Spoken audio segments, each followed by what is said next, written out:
So without further ado, I'm handing over to Julie. She's from Lemondrop Copywrite. Lemondrop Copywriting. Lemondrop Copywrite. Sorry, I didn't say that. Now I've mucked it up. I've said it so many times on social media. Lemondrop Copywrite. And she's here to talk about blogging and websites, as you said before.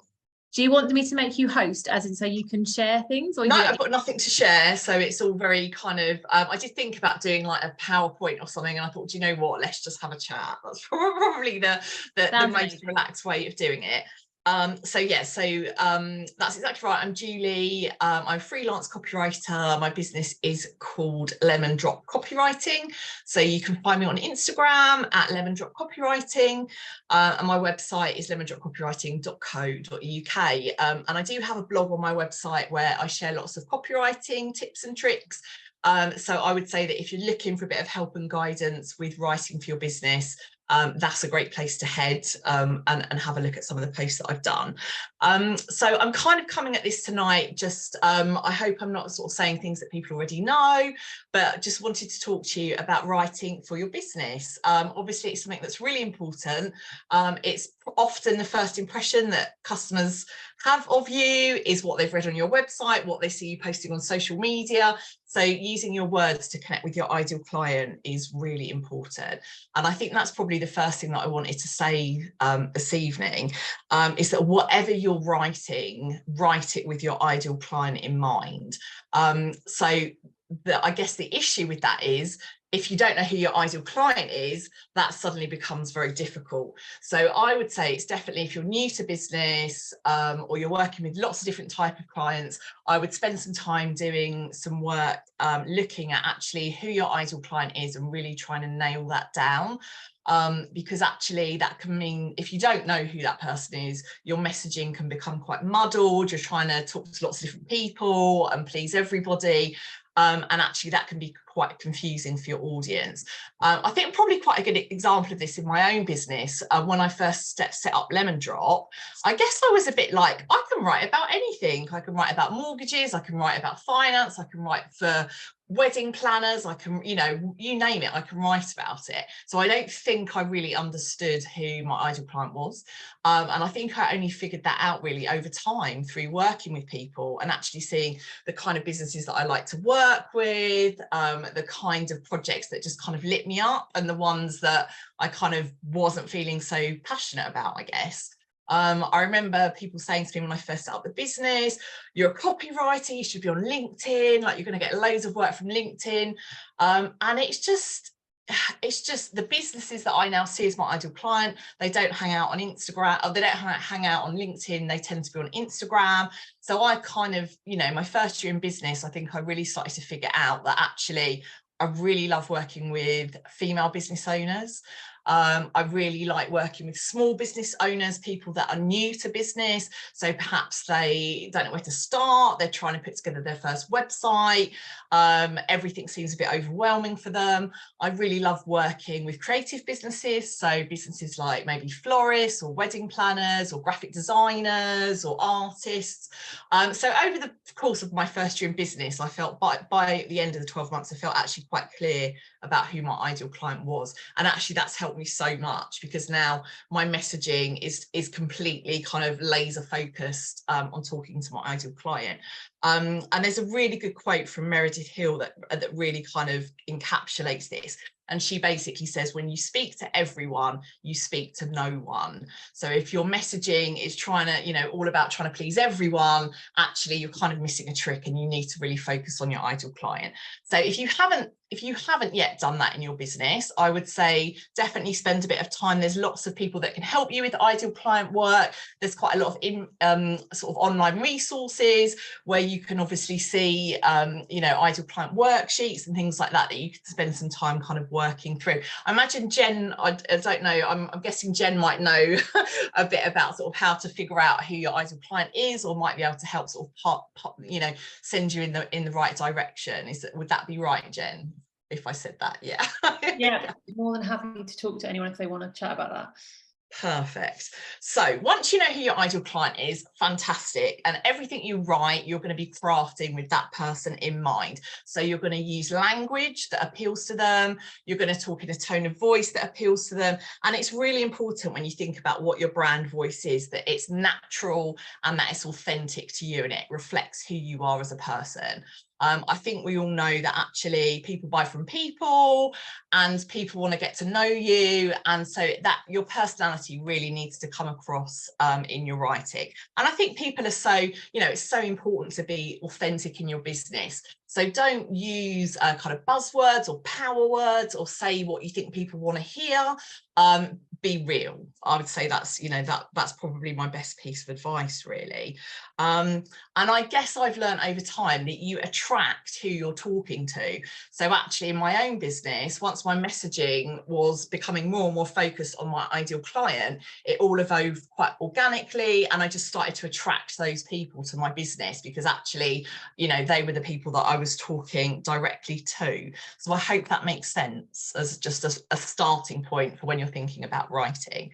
So a couple of writing tips, sort of do's and don'ts, things that I would kind of advise everyone to do when they're writing for their business. If you wouldn't say it, don't write it. So if it's not something you would say, if it's not language that you would speak, don't write it down. It's as simple as that. And I think lots of people, when they're writing for business, they kind of think they need to suddenly become really formal or talk in a certain way that maybe isn't them. So I would say absolutely not. Don't try and do that. If you read something that you've written on the page and you think I would never say that, don't include it. Don't write it down. Okay. Always write in the first person. So that means that you're using the word you when you're speaking to your ideal client, you're addressing them directly. So it's like having a conversation really through your website or through your Instagram posts. Using that word you is really important. It gives people the sense that you're speaking directly to them. And obviously that's what we want. We want it to feel like a conversation rather than the fact that, we don't want people to feel as though you're talking at them. So you're thinking about your ideal client, you've nailed down who they are, you're thinking about the copy that you're writing. Any copy that you write, I would always say just don't be scared of that first draft. Just put pen to paper or open your laptop and just start writing and see what happens. You can always come back and edit things later. There's no pressure on kind of getting it perfect in that moment. I always, when I finish a piece of writing, I read it out loud. And that's a really good tip, just because you will start to see where, if your tongue is tripping over words, if it doesn't seem natural, then you'll know if you say the words. It does make me sound a bit crazy when my office door is shut and I'm sat here like reading out a blog post or something that I've written, but it really works. I just feel like it really helps you to like pick up any mistakes. If sentences are too long, you notice it when you try and say them in a way that you don't when you sort of reading from a piece of paper. The other thing that I always do, any writing that I do, I always print it out and then read it and look for mistakes and things like that. I don't know why, but you're just much more able to see errors on a printed page than you are on the screen. So I will literally print out a copy of whatever it is, get a red pen, read it, and I'll see things that I just haven't noticed. I don't know why. There's probably some science reason, I don't know. But yeah, that's a really good tip. The other thing that I would always say is whatever you write, I would never write something and then just put it out there. I'll always walk away, I'll leave it for 24 hours, I'll come back to it the next day, I'll have another read, I'll have another look at it with fresh eyes. I think sometimes, especially if it's a piece of longer form writing, so if maybe you've got 1,000 words on a blog, actually if you've read it lots of times that afternoon and you've just written it, it's much better to look at it the next day and kind of come back and edit it, reread it and make sure that you're happy with it before you hit send. I think I definitely would always say give a little bit of space between writing something and then putting it out there. I know that can be quite tricky if it's an Instagram post, because obviously quite often like we might be doing those on the hop. What I quite often do with Instagram is I will, if you're not scheduling, I know Lorna was talking a little bit last week about like different scheduling apps and things that you can use for social media. If you're not doing like that, if you like to kind of post every day, I tend to draft a post out maybe in the notes on my phone the night before, and then when I wake up in the morning, like I can just read it again, right, yeah, that's great, good to go, but I've just kind of slept on it without just sort of putting it straight out there. So that's another tip that I kind of find helpful. I was just going to quickly stop, because I feel like I'm racing through a bit, just to see if anyone had any questions at this point, or if anything had popped up in the chat at all. And that gives me a chance to think about what I was going to say next. Silence. I was unmuting. This might sound like a really basic question, but could you, like, as if we have never blogged in our lives, explain what blogging is? Like, what is the purpose of blogging? Does that make sense? Yeah. And what different forms can it take? Yeah, so absolutely, and I will talk about it in a bit more detail sort of a bit late in the blogging section, but basically a blog is just a piece of longer form content. So it's normally something like 800 to 1,000 words dealing with a specific topic. So trying to think what my last blog was off the top of my head, it was probably something like 5 tips to help you blog better in your business, or something like that. So it's basically a longer form piece of content that is just dealing with a specific topic. That's pretty much what it is. But yeah, I think also sometimes there's a lot of confusion about like what it actually is, and do I need to have like a blog that's separate from my website? Is it a whole different thing? You know, but it can absolutely be on your website, and it's just a piece of longer form content, if that helps. And the purpose of it, I will talk about a bit later. That's okay. Am I good to keep going, or anything else cropping up at this point? I think we've got a question. I've got a quick question. Yeah, fab. So, Julia, I think it's lovely so my Instagram is very instantaneous at the moment, and I'm more than happy for you to pick a post as an example later and rip it apart, because they are very quick. But my brain's in 10 different places in the morning when my products come in, and I need to take some pictures and get information out there. Sure. And it's the bane of my life, as I sort of stated last week. I hate it, but I've just got to do it as often as possible. So doing it the night before doesn't quite work. Sure. But also, the other thing I thought could potentially be useful is voice notes. So I've started voice noting things as I say them, so that they kind of sound right. I don't know if that'd be helpful as well. Yeah, I think, do you know what? It's whatever works for you in your business. So I completely get where you're coming from. And obviously, if you're looking at what products are coming in that morning, you might not know that the night before. So then that's quite tricky. I guess one of the good functions on Instagram is you can edit your post. So if you put something out quickly and then later you think, oh no, that's not quite right, or I've noticed a typo, you can just edit it. So that's great. So I would say do that. I would also say, you know, you don't have to overthink it. If it works for you, just going, I'm posting on the hop, stuff's coming in, I'm just going to I'm just going to do it. That's absolutely fine. I think voice notes can be really useful as just like reminders to set yourself.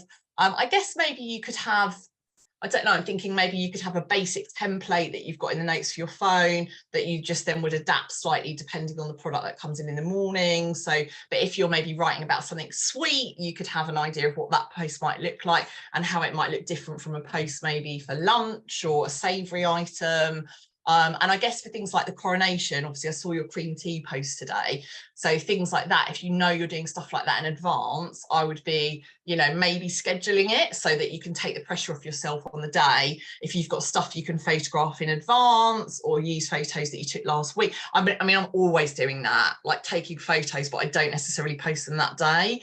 I go, oh yeah, that's a great one, I'll save that for next week or something. So that can work as well. But I think you've got to be flexible. You've got to do what works for you, what suits you, the routine that you've got in your business.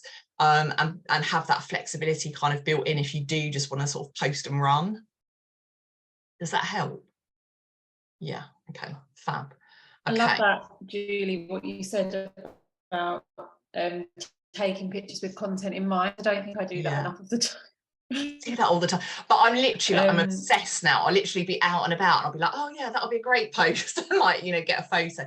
But I do find photos really useful. They give me ideas of things that I want to post about, and they give me great content ideas.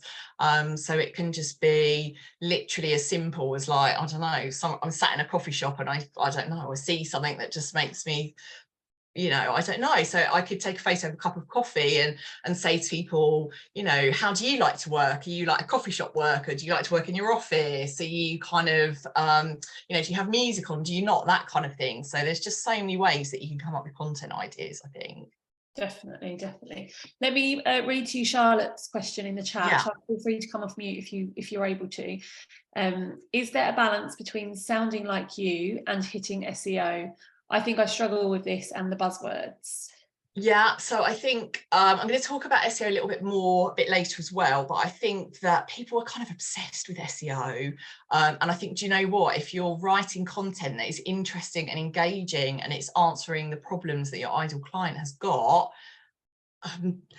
I'm not saying it's not important, but I think people get really worried and like, I should be putting these key phrases in. And I think actually SEO is a really organic thing that you grow over time, and you grow it over time by putting out good long form content.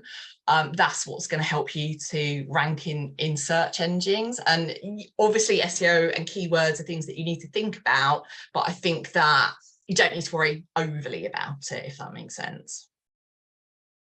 Because if you're writing good content, people are going to read it, and it's pretty much as simple as that, really.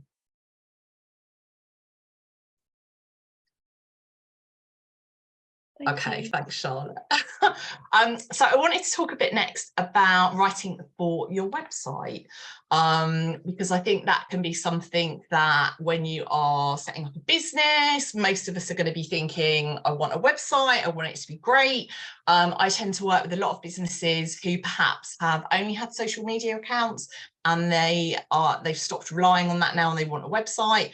Or they maybe DIY'd their own website when they started out in business, and they're a year or two down the line, and they actually want to kind of go back, and it's not really just what they want it to be, and they want to invest some money in kind of improving it, really. I would say you always need a website for your business. Social media is great, but it's no replacement for a website. If you think about businesses that you buy from, pretty much 100% of the time, you're going to go and check out their website after you've looked at their social media. And if they don't have a website, I don't know about you, but for me, I would go, oh, why is that? Why haven't they got a website? And I think maybe it doesn't make you look as professional. I think that's you know, I'd be worried about what kind of doubts that might be creating in potential buyers' minds. It's the front window of your business. It's really like your shop front. It is the first impression that people are going to get of you, and you don't have long to make an impact. You really don't. Like, we all know how quickly like people are scrolling through their feeds. Just our attention spans are just not, you know, we've got so many different things competing for our attention, that you need to make that connection and kind of get them hooked in on your homepage. So that's always going to be the real key page of your website, because that's probably the page that people are going to land on first. So it needs to be professional, and it goes without saying that it is going to showcase what you do. So that's essentially, just think of it as if you're literally walking past a shop and sort of looking in the front window. It's exactly the same with your website. So SEO is obviously a big part of your website and getting your website ranking. And that's why having a blog on your website is so important, because it really helps with your SEO. So SEO, just for anyone that doesn't know, is search engine optimization. So it's really how your search and your website is ranking in Google, essentially. So are you on page 1? Are you on page 5? Are you on page 25? And that's why people are so focused on it. And, you know, I often get people say to me, can you SEO my website? I want to be on page 1 of Google. And it's like, no, not really. It's not, I can't really, you know, that's not really a thing. So SEO is something that in my mind, it grows quite organically over time. So when you first put your website out there, it's going to take a while for Google to even realize that it exists. And it's going to realize that you exist when people start visiting your website and trawling it, and when you start linking to other people's websites as well. It's not a finished document, so it's not something that you just produce, you stick on the internet and you go, that's it, my website's done, and then you leave it for 5 years. It really isn't like that. So I view a business website as being a constantly evolving and changing document. It really does need to grow with you and your business. So you should be revisiting it regularly, looking at if it's up to date and current. Does it still reflect what you do? Have you got new products or offerings that you haven't included on there? So it's something that you want to be updating regularly. And that's why having a blog page is great, because if you're blogging regularly, then obviously Google is saying, hey, this website is putting out great long form content, and they're doing it every month, and people are visiting this website and they're staying on this website. So clearly this website is doing something useful, and useful is what Google is looking for. So it's looking for sites that are going to be helpful and informative for people, if that makes sense. Does that make sense? Yeah, okay. So I would always like really stress just the importance of having a really well structured, a really well thought out website. Obviously working with a copywriter is a great way to make sure that your content is on point and that you're speaking to your ideal client. And I would always recommend, if you can and you've got the budget, to get a web designer involved as well, or a graphic designer, or having someone, because it can be really time consuming. And I did my website myself when I first started out, and actually the hours that I lost just trying to figure it out and do it, I thought, do you know what, it's probably cost me way more than if I just got someone to do it for me. So I do look back and I've kind of learned from my mistakes, I think, and I'll always say to other people, do you know what, if you can get a copywriter and a web designer involved, absolutely do it. It's a really, it's a really good investment for your business. I hope that's just a helpful little overview. I'm often asked things like, how many pages would you have on your website? How would you structure your website? So I think it's really important that you probably limit yourself to about 4 or 5 different pages, because you don't want the menu to be like really hard to navigate and really confusing. So I think on my website, I've got the homepage, which is an overview of who I am, what I do, and how I help businesses. I've then got an about page, which is a little bit of background about me, because again, people buy from people and people want to see your face and they want to know what inspired you to start your business. I've got a services page, which basically details all of the different services that I offer. I've obviously got a blog page because why wouldn't I? And then I've got a contact page. So it's quite a clear sort of structure. Obviously, if you are operating an online store, then it gets, it's a little bit different. But if you're a services-based business, I can't really see why you need more, hopefully, than sort of 4 or 5 pages on your website, because you just want to make it really easy to navigate and really clear for people. The other thing that I would say is that you should always be including backlinks on every page of your website. And a backlink is basically just linking to another page on your website. So the idea of that is that you're getting people to stay on your website for as long as possible. What you don't want is to people to land on your homepage, read it for 10 seconds and then bounce off, because obviously that means then you've got a high bounce rate and Google's going to say, oh, this website isn't really engaging people, they're just instantly leaving, and that's going to harm your SEO. So for example, on my homepage, I would say, if you want to find out a bit more about me, check out my about page, and I would have a hyperlink that people can literally just click and it goes straight to the about page. I might also say, if you want to find out a bit more about the services I offer, a link to the services page, and it's literally just a clickable hyperlink that's just really making that journey through your website really clear, really smooth, really easy for people, so that they've, it's just a no-brainer that they're just gonna, keep on that path and keep on that journey through your website. Does that make sense? Yeah, I might be worth a little pause just to see if anyone has got questions about website content or website related questions. I'm just looking at your website at the moment, Julie. Oh, are you? It looks very nice. But it's useful to look at and kind of think about what you said. I like your, because we've had a chat on web design before, and I like your headline where it says creating expertly crafted copy to make your business stand out, and then it says words that they're what I do. I think that's really clever. Those headlines. Yeah, I think it's just that you just really need to give people that kind of quick overview of who you are, and more importantly, how you can help them, because that's probably why they're looking for a copywriter, because they need some help with their words. So you want to make that really clear straight away, like how you're sort of solving those pain points that they've got. Yeah, and I think that's the hard thing sometimes when you've got your business, you're so in all the detail, and you write so much, whether it's social media or stuff on your website, and then to try and like elevate it into one small sentence is quite hard. Yeah, it's really hard. And I think that's where it can really help to work with either a professional copywriter or a web designer, because they are kind of outside your business and they'll be able to kind of give you that overview and really sort of, I guess it's almost like distill it down to exactly what it needs to be. I guess that's what I'd sort of see as my role, really. One thing that I probably should mention is that there are lots of different ways that you can work with me. So one of the things that I offer is a power hour. So that's kind of designed for people that actually want to write their own content, but they just need a little bit of help getting started. So I've packaged them as a blogging one, as a website writing one, and that is really just to give you an overview and then give people the tools to kind of go away and then do it on their own, if that makes sense. Because I think sometimes people are completely capable of writing their own content, but maybe they're just a little bit unsure, they just need a little bit of guidance, they just need a little bit of help.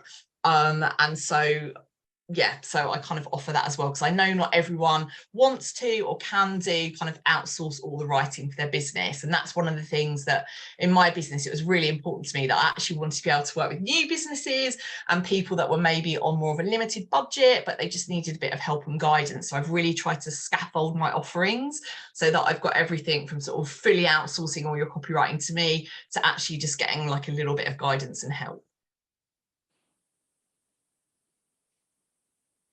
Any other questions about website related stuff?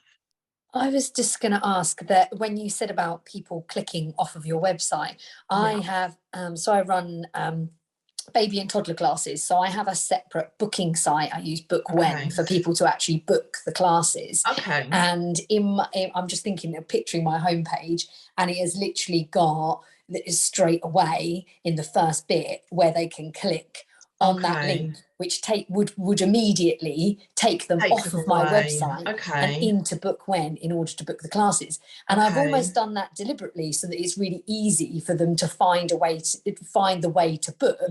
But I'm worried now maybe that actually I need to keep them on the website a bit longer before they then go off the book. I totally get what you're saying. I don't want to tell you the wrong thing either. So that might also be an interesting conversation with someone that is a web designer as well.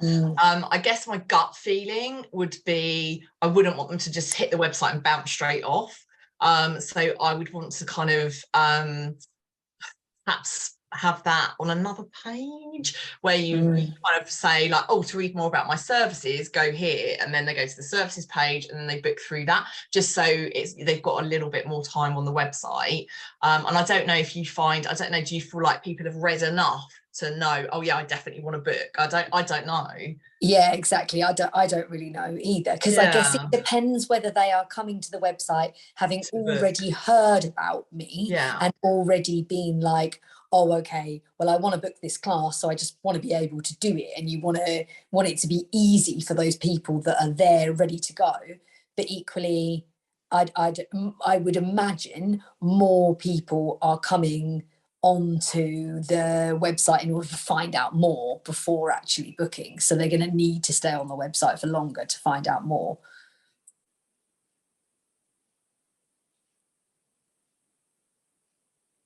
I think Julie's frozen. Sarah, there's a comment in the chat from Nicola. Thanks, Nicola, saying, what is your website built on? Could the Bookwhen be embedded into your website? Oh, I have no idea. It is mind-blowing. Yeah. What is it built on? It is built on I just used when I bought the domain name from 123reg, I just used their website builder. It's probably not the best thing to be using, but I don't really know. I use a booking website. I started teaching when I was in London, and they were like launching that back like 6 years ago, and it's called Obby. It's not really used in Chelmsford. I think I'm the only person here using it, but they have an option to like pull it into your website. So okay.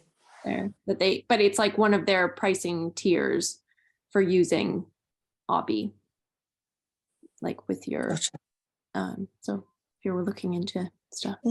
Thank you, that's really interesting. It does exist. I'm not sure how it's done, Sarah, sorry if my camera's off, but I've got it embedded in my website, so it must be quite easy to do, because I must have figured it out at some point. So have a look. I think my website's still a bit rubbish, but on my homepage, if you scroll down, you can literally see book when's just slotted in at the bottom of it. Interesting. Who do you use, Carly? What's your web host? I have no idea off the top of my head. I'm really bad at this stuff, but it's in there and it looks quite good. So I'll have to investigate further. Yeah, if you do find out, I'd love to know like how, because I don't really have a clue. Yeah, because even when I click on my button at the top that says book now, it literally just flings you to the bottom of the page so you can see book when, but it's still within my website. Interesting. It looks good. I'm just looking at it now. It looks good. So it's about embedding book when into the website as opposed to it just being a link. Yeah, then your traffic will stay on your website, but they can still book through. Oh, so can you hear me? Sorry, I think that's my internet just going. Sorry. Don't worry at all. You're back. I was literally just talking. Everyone was frozen. I was like, can you even still hear me? Sorry about that. Helen, do you want to I say think something? Helen's trying to say something. Sorry, I didn't want to keep you like. Hello, everybody. Frozen again. Sarah, I was going to say, normally on websites, with like the builder, there'll be like a section that's like integrations. So you can go on there and normally like link up with a different thing, or with the booking platform that will also have like a integration link. So you literally just copy and paste like a bit of code or text over. But most of these websites now have got like massive lists of integrations. So like they try and make it as easy as possible for you. So okay, brilliant. That's really interesting because I didn't even know that was a thing. What I might do is try and go into the blogging section just in case my internet dies again. So that I've actually given you all the information and then do questions at the end. Would that be okay? So blogging, so I know that someone asked at the beginning, what is the purpose of blogging? So really the purpose of blogging and having a blog on your website, aside from SEO, is to showcase your business and what you do. So it's your chance to show your audience all your skills, all your expertise, and why they should work with you. Now, I see a blog as being there to provide helpful, useful content to your audience. So if you have a look at the blog on my website, every single post is all about helping potential clients in some way. So whether that's giving them tips for social media, how to write for SEO, I'm trying to think what some of the other ones that I've done. Oh, there's so many. I can't even remember. So yeah, so have a look at my blog, and I would hope that you would agree that actually every single post on there, the content is helpful, the content is useful. And I think sometimes people get a little bit nervous because they think, oh, I don't want to give away all my trade secrets, all my brilliant knowledge for free. But actually, people will be reading your blog over time, they'll be reading your social media content over time, and you're kind of setting yourself up in their minds as the go-to person. So when someone needs a copywriter, they think, oh, Julie from Lemondrop, she did a great blog about how to write for SEO, how to write content for your website. She's the person that I need to speak to. So you're kind of fostering that relationship over time. And that is what your blog is doing, essentially. So that is the purpose of it. And obviously it has this lovely magical bonus, but it's also great for SEO, which is amazing because it's going to boost your rankings and help your website. So we love a blog. And again, in your blog, I would always have backlinks to link to previous blog posts that you've written. So I might say, for example, I'm trying to think of what I've done recently, but if I'm writing about something that's slightly related to a blog I've done before, I'll link to that. And I'll link to other pages on my website as well. So again, you're just thinking about making that customer journey really smooth. So if someone lands on your blog from social media, they're going to read your blog, but actually I don't just want you to do that. I want you to check out my services. I want you to, you know, book a call with me. So you're kind of thinking about it at the same time. I would say that blogging is probably the single biggest thing that I've done to grow my business. Every time I put a new blog out, I will always get leads. I will always get inquiries from people, and quite often it will lead to work. So in terms of a marketing tool, it's amazing. And I think it's often really overlooked. I think because it's not necessarily a quick win, it's not necessarily an instant result. It might take a while to build up your readership and start seeing results. And obviously SEO, it's not going to be a quick win. It's going to be something that happens over time. So I think people just overlook it. And I think that's a huge mistake. And essentially, if you're writing a blog yourself, it's basically free. Apart from your time to actually take the time to write it and post it on your website, it's pretty much a free tool. So why would you not do it?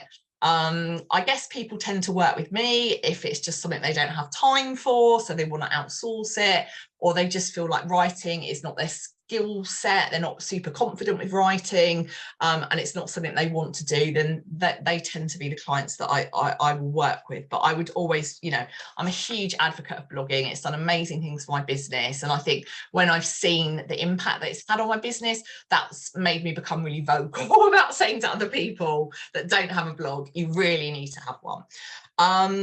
In terms of length, that's something that I'm quite often asked about. So I would say 800 to 1,000 words is what I would normally tell people to aim for. I think anything less than 500 words is not really any help for SEO. Anything over 1,000 words, people are gonna probably not read the whole thing and switch off. So that's kind of the sweet spot, really. In terms of how often, that's probably another question that I get asked a lot. I do it once a month. The reason I do it once a month is because that is realistic, that is achievable for me, and I know I can do that. Having said that, I didn't put a blog out in April, so I need to tell myself off for that, but normally it's once a month. If you kind of say, I'm going to blog twice a week, you're putting a huge burden on yourself. You probably won't be able to keep up with it, and then you'll feel like you've failed and probably end up abandoning it. So think about what you can realistically do and don't overstretch yourself. That's what I would say. So I think once a month, that's 12 blogs a year. That's not too much of a burden for me. I can completely do that. Some people like to perhaps block out a day, and they might put together like 3 or 4 blogs and load them up on their website and have their content scheduled 4 months in advance. That can work really well. I don't tend to do that because I like to think about what my ideal client wants to know about right now, and that's what I want to write about. But some people will kind of write blocks of them and then schedule them on the website. The other great thing about blogging is you've just given yourself 1,000 words of content. So that's probably 5 or 6 social media posts. That's content for LinkedIn. That's content for your email newsletter. It's something you can share with people at networking. It's something that you can talk to your audience about. So actually, you suddenly created this great bag of content that you can repurpose and use on other platforms. It doesn't just have to sit on your website. Make it work for you. You've spent the time and effort creating it. So that's a really good tip. Don't just put it on your blog and let it sit there. So I would always say link to your blogs on your socials, talk about it in any maybe Facebook groups, LinkedIn, if you're in any WhatsApp business groups, share it with people, ask people to share it if they found it helpful and useful. That's really important. And I also think as well, share it more than once.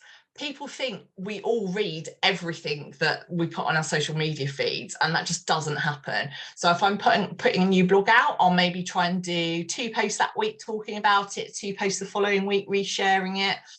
It's not just a one-time thing. Don't just put it out once and go, that's it, that's my April blog done.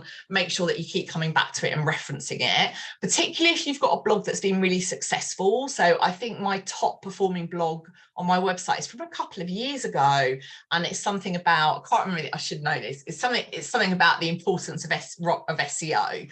And it is just by far because everyone wants to know about that, so it's been read so many times, and I update it from time to time, and I'll reshare it as well, even though it's a couple of years later, because the content's still relevant. I've got a new audience that have joined me, and they might not have read that. So that's something that I always kind of make sure that I do, keep resharing. I'm just doing a quick scan, see if I have missed anything. The other kind of issue I think people have with blogging is I have lots of people that will say to me, oh, but my business is boring. There's nothing to write about. People don't want to know about this stuff. People don't want to know about mortgages. People don't want to know about accountancy. They absolutely do. I promise you, if you are talking to your ideal client, they're going to want to hear from you. So, for example, I think I was saying to an accountant, you know, I'm a sole trader. I do my own tax return. I've got so many questions and about a million ideas for things that you could blog about.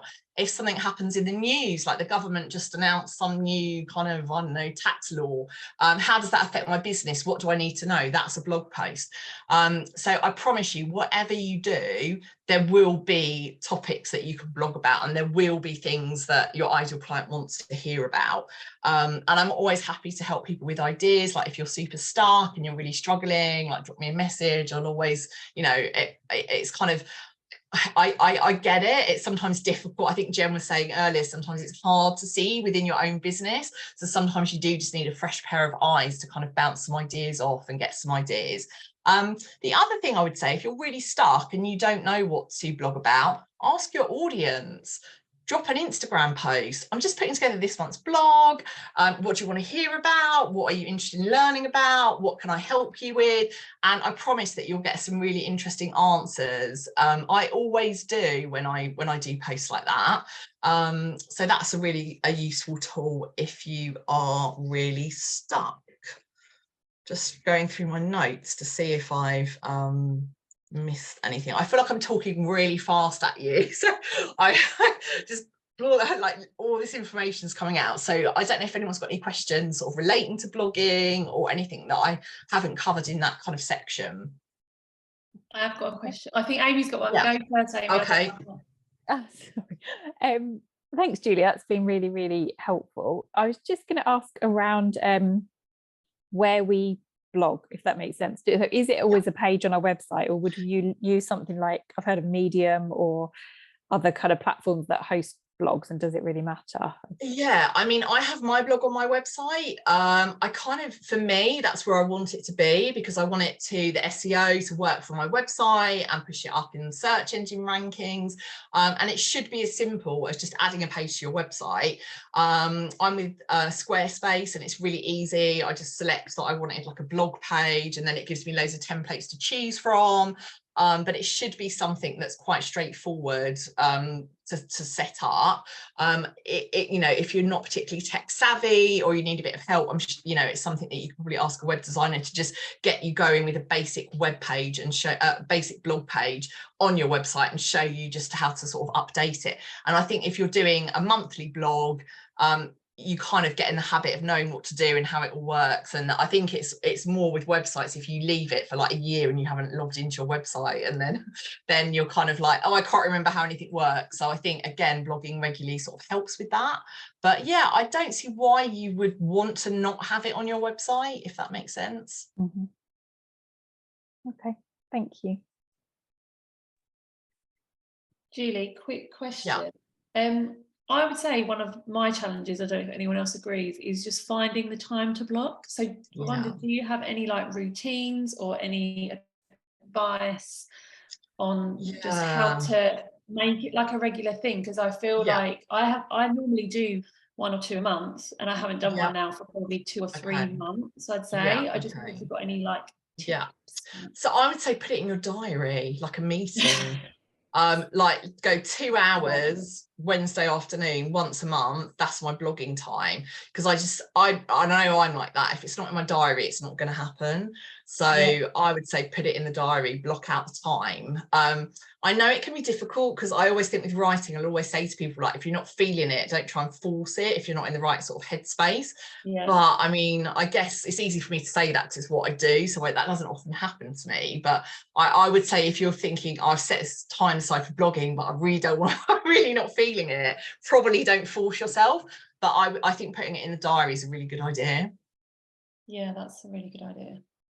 Yeah, don't bump it for like another meeting, or like just protect that time slot. Yeah, that's the thing, when it's all meetings with other people, you never miss it. But also I find when things are weekly, it's easy, but the blog's more like monthly to think about. So it's easy to kind of then forget the monthly things, I find. Yeah, that is helpful. I'm going to block out some time in my diary. Put it in the diary for sure. Natalie, I think, has got a question.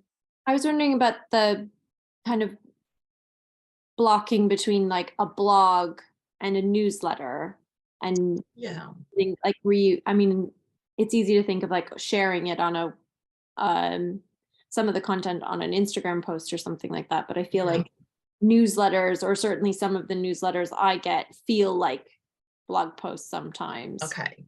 Yeah, I mean, I guess I would see a newsletter as being sort of dealing with several topics, whereas I see a blog as dealing with one topic. So if you're doing, I don't know how often you're sending your newsletter out, but I'd see it as a kind of roundup of like, you know, what's going on in your business, the highlights, things that are happening, things that are coming up, maybe events that you've got, new product launches, just keeping people up to date. And I would say that a blog is an in-depth look at like really shining a light on one specific area. And in terms of including content from the blog in the newsletter, definitely link to it. So have you read my latest blog post this month? And then maybe just like a few sentences that's a little bit of an overview, giving people a taste for what it's going to be about. But yeah, I do get asked that a lot, actually, what's the difference between a blog and a newsletter? And it's a good question. And I think it is, a blog is like a real in-depth dive into like a specific issue. Thanks. Okay. Could it be turned into an email though? Because say you were running an email campaign, and obviously, like say you send out weekly emails. Yeah. Could you use that content within that, and then don't say maybe use some of it and then direct them to the blog for all of it? Yeah, absolutely that. And a lot of people also will do blog series. So if there might be like a particular issue that is, I'm trying to think of someone's business that I could pick on, and I'm kind of so I know we've got a photographer, so they might perhaps say that they want to do a blog series on product photography. So perhaps like one post is going to be about flat lays or something, and then the next post is going to be about lighting, and then the next post, so you could have a series that's kind of like dealing with a sort of theme, and then you're sort of diving into like specific kind of elements. It probably would work really well for your business, Linda, because I imagine there's stuff that you could have like an overall theme linking the posts, but going into like real deep dives on specific issues. That's really interesting. I was going to also ask, is there a structure to a blog? You know, like because I used to be a teacher, so I was a history teacher. So I did as well. We're all teachers. Everyone was a teacher. Everyone was a teacher. Me too. So wasn't Lorna saying that last week? Lorna and someone else. Lorna was a teacher. Yeah. Helen was a teachers. I wasn't. There's millions of us. I used to teach history, and when you're teaching structured writing in history, you teach like a structure to an essay, particularly if you're teaching like GCSE or A level. Is there like a sweet spot for a structure for a blog whereby it's like the perfect like flow, or is that so that like in my blogging power hours, I definitely will go through with people a structure that I would use, because I think having a structure makes it a lot easier, and then it's just not, I think when you just sat in front of a blank page going, write 1,000 words, actually that's pretty horrifying for a lot of people. So you need to kind of break it down and have a structure so it doesn't feel like so overwhelming. So I'll give away a few secrets here. I would always say use subheadings to break it up, because a lot of people scrolling through, reading it on their phone, they're not necessarily going to read the whole thing, but they might scan through and look at the subheadings and read specific points that interest them rather than reading the whole thing. I would also use images, again, like to break up the text. I would always finish with a call to action. So when you are ending, okay, we finished reading the blog, what do I want that person to do now? Is it sign up to my email list? Is it to go and check out my services page? Is it to join my Facebook group? So you've got to kind of have some kind of purpose at that call to action at the end. So again, it's that like sort of complete journey that you're just making it really easy for people to take the next step. That's great. Thank you. Love that. Sorry, I wrote down all these questions while you were talking. Oh, it's fine. I feel like I was talking really fast. I was, oh no. I feel like you covered most of what I was going to say, actually. One of my questions was, how do people find your blog? And I know you sort of mentioned, like you talked about mentioning it on social, sharing it on Facebook groups, getting other people to share it. I just, is that it really? Have I missed anything? I mean, obviously, hopefully people find it on Google. I think my blog page is the page on my website that ranks highest out of all of my other pages. And that's really interesting. I've had a couple of clients say that to me as well, that actually it's their blog page that's ranking, like, you know, that's ranking higher than other pages on their website. Yeah, would that link to your would that link to your titles? So say with the searches, say for example, I wrote a blog on the fact that lots of hospitals aren't providing gas and air at the moment. That could be a possible title. And if you wrote in like what to do without gas and air, people might be doing that as a Google search. Does that make sense? So should you try to make your title fit a question? Questions are really good as titles because I think they make people want to read on and they're quite engaging. So I think that's important. I definitely always think, just whatever I'm writing, really, I always think, what are people typing into Google? So I think that's a really good way to think of it. And when you're thinking about keywords and phrases, obviously you want to get those into your subheadings, your opening paragraphs, probably the most important place for them. Something else I was going to say, it's just gone completely out of my head, but it might come back to me. I don't know, it's gone, sorry. It might return. The last thing you said to me by mistake when I interrupted you, which I'm going to do, is you said the word networking for so at networking meetings, so if you're doing like 60 seconds or telling people about your business, I'd always like drop in, check out my blog page, there's loads of good tips and advice. And I will always send new clients to my blog page. So if someone's thinking of working with me, I would always say to them, go and have a read of my blog. It gives you a really good snapshot of who I am, what I do, how I write. And I think it's really nice to have somewhere that you can send people that makes them actually go, oh, do you know what, you are the expert in your field, you know, you have got all this wealth of knowledge that's kind of evident on your blog. So I think it really does help to kind of give you that credibility and really to establish you as a topic authority in your industry so that people start seeing you as like the go-to person. That's brilliant. Thank you. Sorry, I feel like I asked too many questions. No, it's fine. The questions are good. Other people, do you have some questions? I'll stop asking for a minute. Julie, I've got a couple of questions, if possible. Sure. So I've also been writing them down as we go along. The first one is, obviously being a photographer, I've got loads of gorgeous imagery. Yes. Is there a kind of sweet spot with how many images to use? On a blog that's a good question. I could just fill it with images and like 800 to 1,000 images, but no words. Yeah, that's a good question. I mean, I tend to kind of I mean, I would say don't overload, because you don't want to distract from the writing, because that's what people are there for. But I also think that using a beautiful image, particularly on your social feed, is a great way for people to like click in and read more.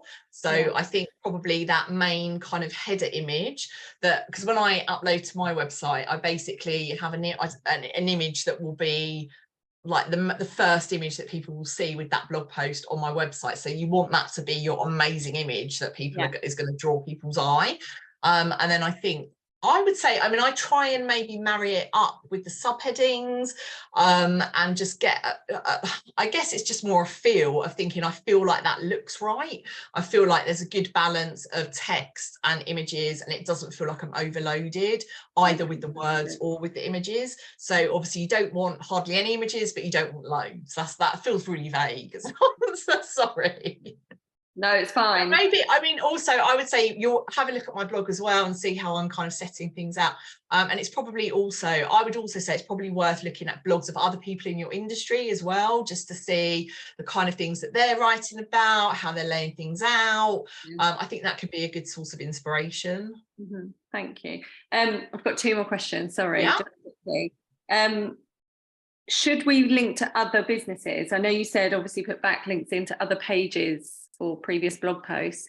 Yeah. Is it good to link to other pages? Like, so for example, I did a Christmas tree mini sessions and linked to the Christmas tree farm. Oh, okay. Oh, amazing. Is that the right thing to do? Yeah, I think you could, and you can absolutely. I've definitely done blog posts. Actually, that's something I probably should have said. Another good idea is doing guest blogs as well, so that can take some of the burden off you of creating all the content. So I've done a couple of guest blogs where I've maybe included a couple of paragraphs or sound bites from a web designer. Or someone that's related to the area that I'm talking about. So as an example, I had a blog post that was called "Does your business need a website?" And obviously the answer to that was yes, but in 1,000 words. And then I had some input from a graphic designer and a web designer saying why they thought it was important as well, because again, it just adds a bit more credibility to what I'm saying, asking the experts.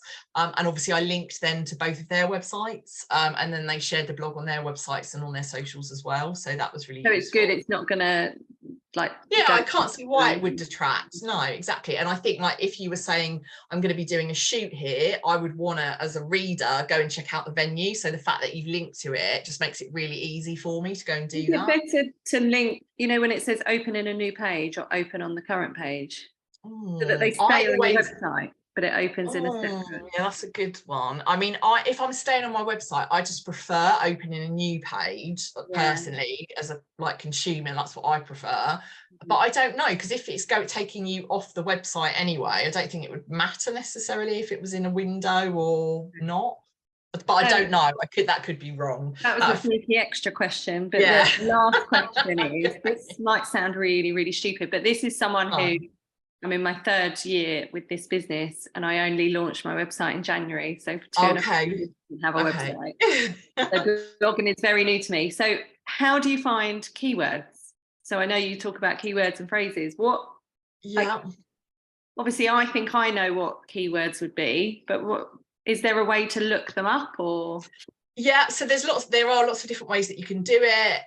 So I think just thinking yourself, what are people typing into Google is a really good one. There's a good website called Answer the Public, which you can look at what people are searching for.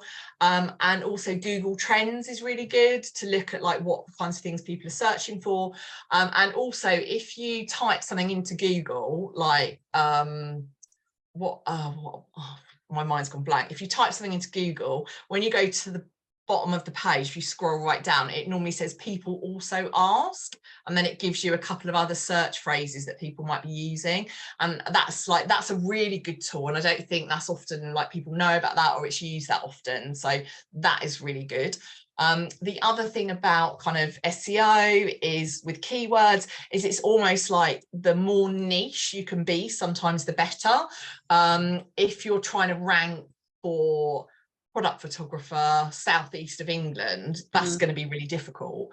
But if you're going to try and rank for I don't know, flat lay product photography, Chelmsford, Essex, it's suddenly getting much of a sort of narrower competition, so you're going to rank more highly. Does that make sense? So actually I'm a big fan of really niching down and kind of rank, trying to think about those longer tail phrases that are more niche, because actually it's easier to rank for those.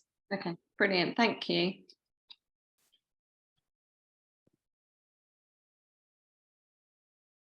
Or is that the end of questions, or sorry, questions? I did have a question. I've learned so much about what blogging actually is, because I think in my head I always sort of saw blogging as something more personal and kind of about me, more than necessarily about the business. And I just wondered whether I don't know why I thought that. I kind of maybe more from just personal blogging and people writing their own kind of personal blogs. Yeah. But I wonder how much personal stuff you kind of should, or if you even need to include in your business. Yeah, I think blog. that's definitely a personal choice. I think a kind of about me posts can be a really nice one to kind of start you off if you're looking for like a first blog for your website. So maybe a bit about you, your background, like what led you to want to work in this field, your experience, you know, what makes you so passionate about what you do. You know, as I said at the beginning, like people want to get to know you if they're going to do business with you. So I think those kind of blogs can be great. I think everyone's got different ideas about like how comfortable they are with, you know, what they want to share.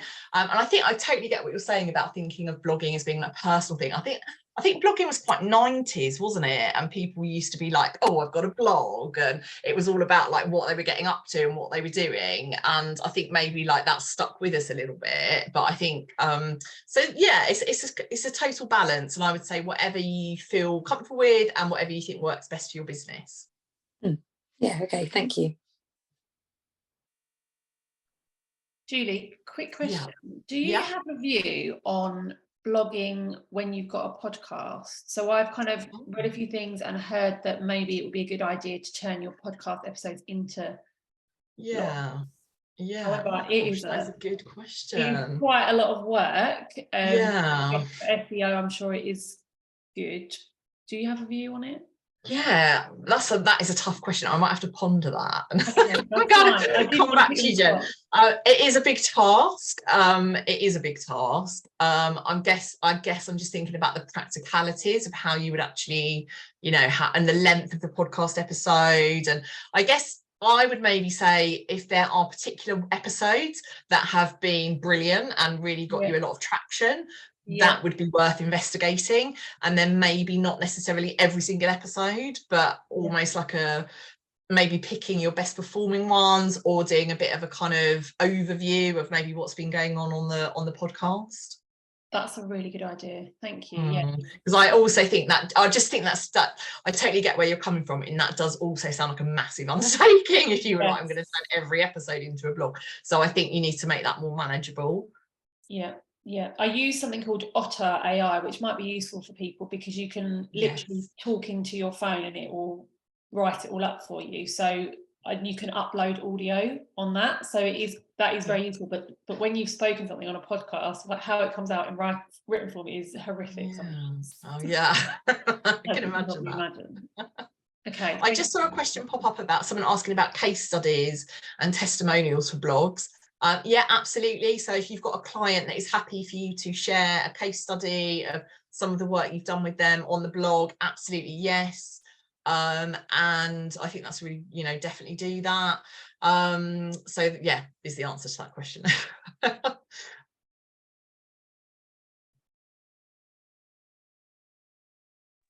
Something I've noticed also that may be really obvious to so many people is that on Word you can now dictate now as like because my son is dyslexic, so we use it, and I quite like it too, because sometimes it's quicker to say what you're thinking rather than write it, but then you see it come up and then you can fiddle, and it's a quicker way of writing, if that's any help for anybody. Yeah, and I think absolutely, like if you are, it's finding what works for you. So for me, I'm like a touch typer, I type super fast, so I think I almost type faster than my brain can work, so that kind of works for me. But then other people not so fast at typing, and so dictation can work really well. So absolutely, and there's loads of really good tools out there where you can do that just to make it a bit more manageable and, you know, easier. Thank you. Any more questions? I have got three A4 pages of notes. Okay. I feel like I just started talking faster and faster because I was so scared the internet was going to cut out again. I was like, I just got to get everything out all in one breath. Oh, it's been amazing. And I feel, I don't know about everyone else, but I don't feel overwhelmed. I feel actually really excited because you've made it seem manageable. I think the fact that you said like one a month, suddenly like, oh my God, because the workload is always insane, isn't it? And so for someone to kind of break it down and make it seem possible is really great. And right. And I think like if I could sort of give one takeaway that I would say, like sort of advice wise, I would say, you know, it doesn't have to be overwhelming. Just have a go, see what happens. You know, any sort of writing that you do, like it shouldn't feel like a burden. I don't want it to feel like a burden. You know, just kind of at the end of the day, if you are writing content that is engaging and helpful to your ideal client, you are smashing it. Basically, that is all people want. They're not going to worry if that, you know, you make the odd mistake or you get things wrong. That's just, and I think one thing people worry about a lot when they're writing is like making spelling mistakes or grammatical mistakes, and, you know, obviously run a spell check, but just don't let that stop you. I just think, you know, most people, if your content is engaging and they're enjoying reading it, they're going to forgive, like, you know, the odd few errors and stuff. It's just, you don't need to sort of, but people do, I think that can be a real barrier to people putting content out because they're just worried about getting it wrong or making a mistake. And I would say, just don't let that stop you. Just absolutely have a go. And obviously you can always reach out to me if you need a bit of help and support. I do also offer a 15-minute free discovery call. So if people just like want to have a chat, like that's, you know, I'm happy to do that. And obviously like message me with questions and stuff. It's not a problem. Jen and I are really open about this, and we always say, like, properly tell us about your offering, because you know, we want you are here and help us enormously. So yeah, do you want to sort of start from scratch and say, this is what I do, this is how I can help you if you want to work with me? Yeah, I mean, I guess, yeah. So I would say like my offerings are really scaffolded. So anything to do with writing, I can help you with. So whether that's like your website, your blog, email newsletters, print campaigns, social media content, if it involves words, you know, that's what I do basically. So you can completely outsource copywriting to me. So I've got clients where I will just write their entire website for them. I will blog for them every month. I will write you know, their social media content, do everything for them. So that's fully outsourced. I then do the power hours, which is just basically, I would say, for people that want to DIY their own content, but they just need a little bit of help and guidance. I think that's really useful. And I think people go away from those sessions just feeling like, okay, I'm actually ready to have a go at this. I'm feeling confident, which is what I want. I do also offer quite a new service I've launched, which is a website audit. So it's basically me just looking at your website and then giving you a report with just ideas of how you can improve it and tweaks that you could make. So that's quite a new service. So for people that have already got a website out there, but perhaps are just looking to sort of improve it a little. And then obviously the discovery calls as well, if you just want to have a chat, you know, to see if I can help you with anything. But I'm always really open. I try and share lots of good advice on my blog. So have a look at that. And yeah, that's it really. Oh, the other thing I was going to say is that my book is also on offer this month. So it's 99p. All of May on Kindle. So if you haven't read it yet and you're thinking of it, it's a great time to buy it now. I was saying to Jen, wasn't I, the other day, I was like, I need to buy Julie's book. Oh, it's 99p. Yeah, I haven't, but I will. Absolutely. I really want to read it. I'm excited. Everyone, she's an award-winning author. Award-winning. Oh, gosh. Can you tell us the name of it again, Julie? Always by Your Side. Always by Your Side. Yeah. My mum's giving me her Kindle when I see her next. Oh, I haven't got one, okay. so once I get it, I will definitely be doing yeah. it. But I know people, like, you know, when those 99p deals come out, people just load up their Kindle. So I'm kind of shouting about it everywhere, just going, it's 99p, it's 99p. Yeah. I'm getting it. If you can send me a couple of the things you talked about, and maybe a link to like a blog if you want as well, and just your service on your website, so I can put it on the village group. That'd be really awesome. Okay, sure. And we will do like a bit of a follow-up, and we'll be sharing the recording with everybody that's not here tonight. Perfect. Thank you. Thanks for inviting me. Oh, we've loved having you. The other idea I had, which I was thinking we could do on the Facebook group, Linda, was like all sharing like the blog ideas we've got. Maybe we do something around like, let's all come up with some ideas and just kind of help each other, hold each other to account, and share like, this is a topic that I'm going to do this month. So I think that would be really helpful. There's lots of crossovers too in the village where people could guest blog for sure. Like I've already in my head thinking, ooh, you'd be great to guest blog on my website. I have all sorts of ideas. So we can share, can't we? Services, so to speak. That's so idea. Yeah. Thank you so much, Julie. That's been awesome. Yeah, I feel exhausted now. Oh, do you know what I do for? In a really good way. I'm like, when the internet went, I nearly had a heart attack. Honestly, I was just like, No, you're all good. Thank you so much. Stay if you want to stay and have a little wind down with us. That'll be amazing. Joanne, are you here? I'm here, and I don't have any kids in the room right now. Winning. That's all I can say. So Joanne's going to lead us in our take 5. And as I said at the beginning, in case you weren't here or off screen or whatever else, we just have a little wind down at the end of our sessions just to help us. Like we're all like full of ideas and excitement, but let's save it for tomorrow. So now it's time to just calm, chill, center, and get ready to finish our working day. So over to you, Joanne. Okay. So as Linda said, just getting comfortable, whatever's comfortable for you. You're welcome to turn your cameras off if that's more relaxing for you.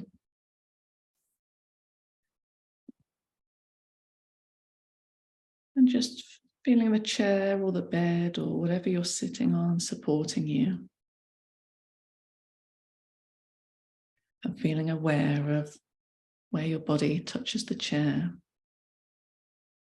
Feeling supported and safe. And sinking down.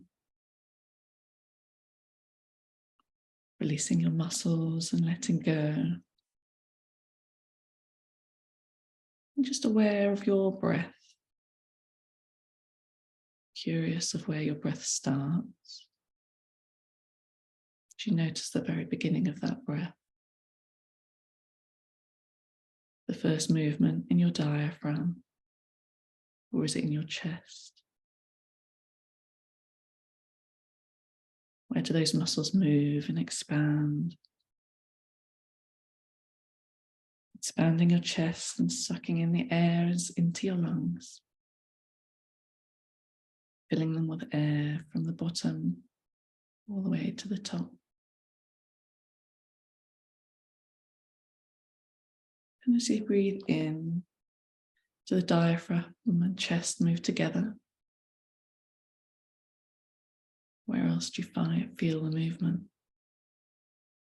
The rib cage expanding, perhaps. Expanding and lifting a little. Allowing the air in. Where else do you notice the movement? Maybe a little in your back or your shoulders. Just being mindful, being aware. Can you feel the cool air on the top of your lip? The cool air touching the top of your lip as your chest expands. Pulling the air in. Air warming in your lungs, and as it releases, the oxygen releasing around your body. Collecting the carbon dioxide, breathing out. The next breath again, perhaps noticing a little still moment between breaths. Be mindful of that pause in between. How long is that pause? That nourishing breath in, deeper now. And out. And the ribs expanding. Deeper down now. Aware of the movement, the tension, releasing the out breath. Just relaxing those muscles from head to toe. Feeling the tension release from your shoulders. Releasing the tension in your stomach and lower back. Moving down now to your legs, just releasing any tension, any stress left there. All the way down to the tips of your toes. Releasing any tension in your hands, toes, deeper down now. And allowing the gentle flow of breaths in and out, just noticing the rhythm that's right for you.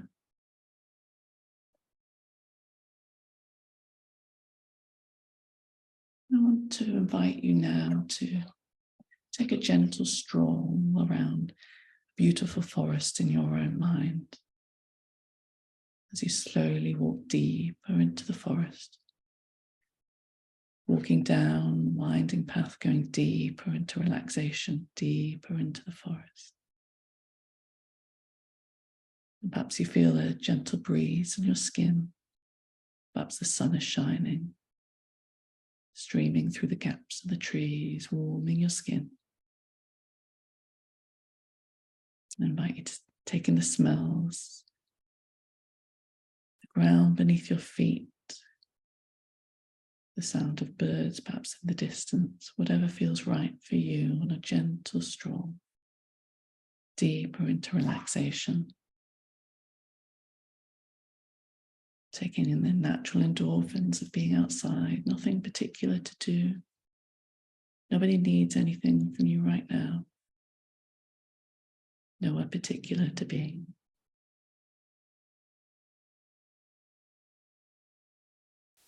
And as you continue your stroll deeper into the forest, you come across a clearing. And I wonder if you think of an idea you had earlier for a particular piece of content. Perhaps there was a topic that you thought about for a blog or your website, something you were stuck on or something you wanted to say to an ideal client.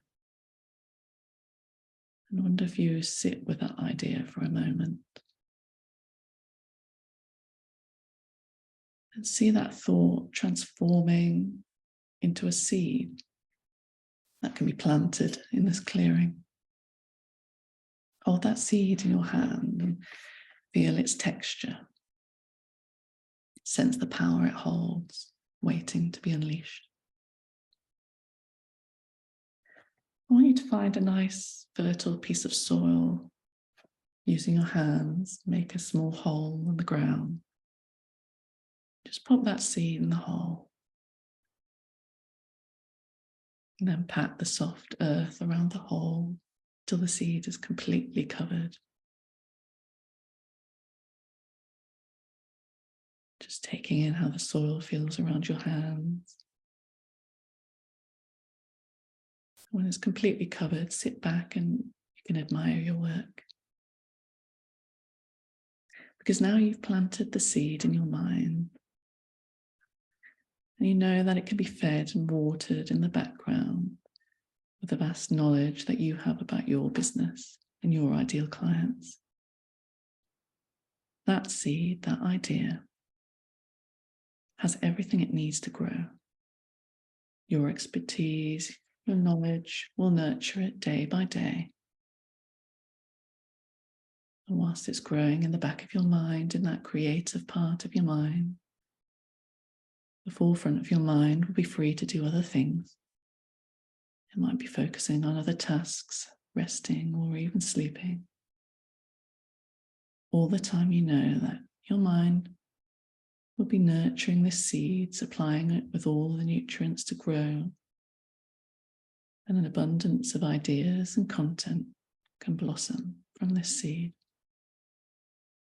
And before you know it, this seed's grown into a magnificent, healthy, beautiful tree of answers and possibilities filled with ideas. Ideas so that next time you're sitting ready to write a piece of content, you can find these creative ideas flowing out the back of your mind from the tree of ideas onto your blog page or your social media post or your web page, whatever piece of content you're writing. Find that now and in the future, as you look at the blinking cursor on your screen, new ideas can regularly pop into your head. From now on, creativity can be plentiful. And if you encounter a stumbling block in your writing, all you need to do is plant the seed in your mind again. And that seed sets to work on growing the idea whilst you sleep. And the more seeds you plant, the bigger the forest in the back of your mind becomes. Your creativity increases more and more as you allow your subconscious mind to blossom and grow. All you need to do is believe in yourself and know you're truly capable of anything. Creative ideas flowing from the growing forest in your mind until the process becomes automatic when you sit down to write a piece of content, each day you get better at transforming your ideas into good content. Your ability to capture these ideas increases considerably each time you write. And now it's time to allow your conscious mind to rest, your creativity to grow, as you can peacefully rest, knowing you've started an exciting journey today. So you can take a look at that forest again, knowing you've laid the groundwork here today for exciting and engaging content. And right now you've earned the rest. Good night, everybody.